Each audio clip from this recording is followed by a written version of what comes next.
Ayan, dahil VIP. Punta kami ngayon sa mall.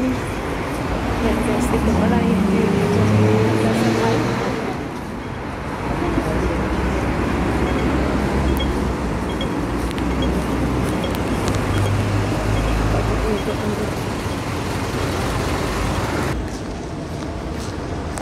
guys, punta kami dito sa mall. So, ay naglalakad kami papunta doon sa kabilang area. Yan. Ito yung Flower Cove. Tindahan dito ng mga bulaklak. Maraming ano dito, patahian. Itong Old Market. Ibang ang shop close. Tindahan ng mga bulaklak. Ito naman yung taas nun ng Old Market. So, maraming nagtitinda. Yan. Pero hindi siya ganun. Mga shop sarado. Ayan, ito yung mga shop. Maraming ano dito, maraming clinic. Ayan. Ito tindahan ng mga shoes, mga salamin. Ang pinatawag nito na Old Market.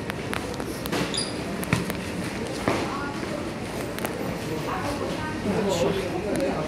Yung mga shop, mga murang shoes. Walang bags and appliances. Sari-sari naman siya. May mga clinic din.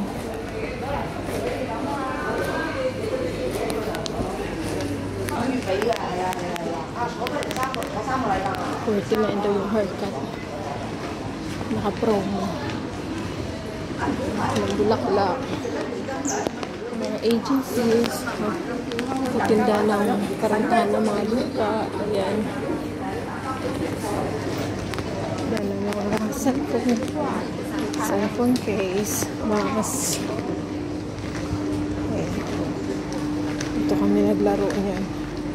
Ano palo, hindi na ako ng bear. Kainan. Ito naman yung area kung saan pwede ka tumambay. Mga holiday, pwede mo tambayan. Ayan, tapos ito naman yung dinadaanan namin. Marami siya mga shopping mall, Toys R Us, mga restaurant. Ayan. Tapos yung taas niyan, syempre, ayan, mga bahay dito. Ayan, Fairwood. Affordable at pangmasa na pagkain. Ito na po, papunta na kami sa mall. Tatawid lang kami sa kabila. Ito naman yung view. Ayan, ito yung view pag tumawid kami dito sa kabilang mall. Ganda ng ano, diba? Yan siya.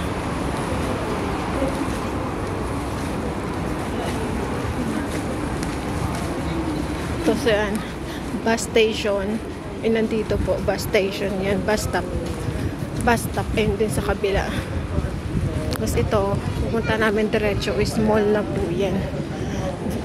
VIP day daw. Kung VIP ka sa mga cards, naka-discount. Meron pang additional discount. Ayan. So dito pala sa kanila guys, no, mahilig sila sa mga ano, lift. Kasi may paano na may mga disabled na hindi na nakakalakad. So, yan. Very accessible po yung lahat. Hindi mahirap. Yan sa kanila. Yan. Bus stop siya. Yan. Bus stop papuntang Taipo Market Station or kung saan ang destination. Yan. Diba? Napakaganda. Ayan guys, dahil VIP day, tingnan natin kung ano yung mga nakasale nila. Ito ba? Ayan sa baba. Marami sila nakadisplay na mga gamit. Itong purpose nito dito. Kasi, pag nagbabayad ka, ilalagay mo lang sa basket. Tapos, ikaw na mismo magpapak. Okay. Tapos guys, pag nag-ano ka, pag nagsha-shopping kayo dito, nilalagay lang siya sa basket. Tapos, dadalhin nyo sa labas. Kayo na magpapacking ng binili nyo. Diba? So, wala silang mga baggage dito. Baggage na magpapack talaga. Hindi katulad sa ating pumbuli, meron nagpapack, diba? Eh, dito sa kanila, hindi. Ayan, yun po yung purpose ng table. Tapos, sa sale po nila, ayan, naka-display sa mga baba, sa mga bowl. May mga shelf sila. Ayan, mga gamit pang bahay.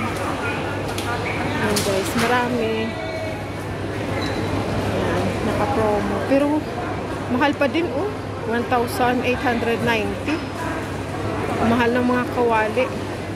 Ayan, ito po, para supermarket siya. Ayan, naka-promo.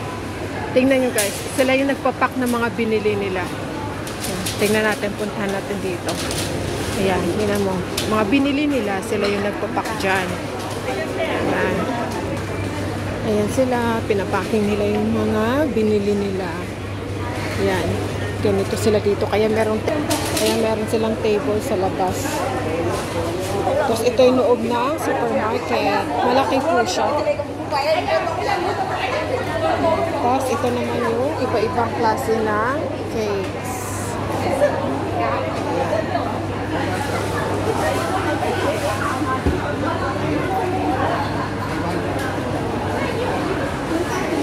Ibang klase ng cake. And guys, magsha-shopping na kami. And this is it. Wala kaming cart na dala. Sabi ko, huwag bumili ng madami kasi nga mahirap magdala eh. Wala naman siyang cart na dinala. Ayan, ito papasok na kami sa loob. At take a look.